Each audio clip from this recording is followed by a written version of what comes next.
So as a writer, I usually set my stories in like fictional towns because it's important to me as like a person who writes stories that take place largely in the modern day and who is setting their stories in like small towns or college towns.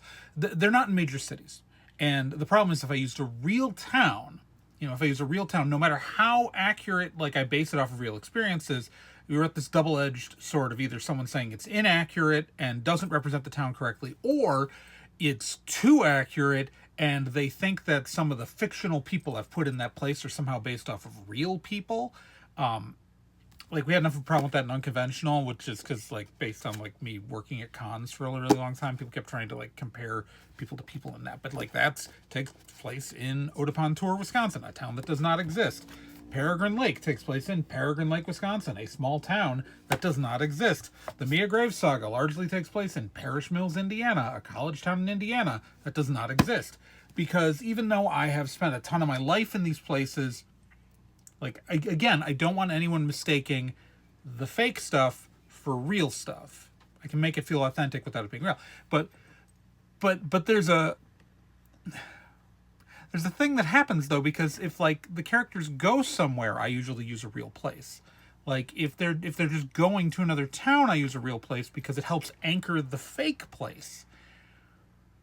But I currently in Peregrine Lake, in this, not in, this is the book that's coming out now, but in stuff that's going into the second book, on the web, because it's a web comic, the stuff that's going online right now, we're doing a little side story that takes place in a real town.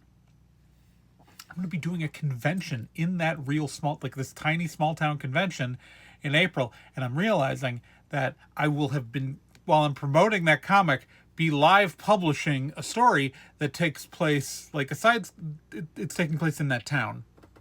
A town that I have never lived in and did like I mean, like I know it, like I've been there and like I'm not doing anything, like it's literally like the character it's following doesn't live there. So it's like I don't need to have a deep knowledge of anything besides like layout because the character doesn't.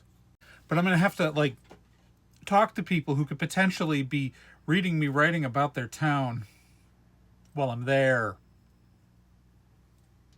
Oh no, I have made a mistake. Oh no. I just needed a geographically close town to the fake one with a Walmart. That's all I needed. No.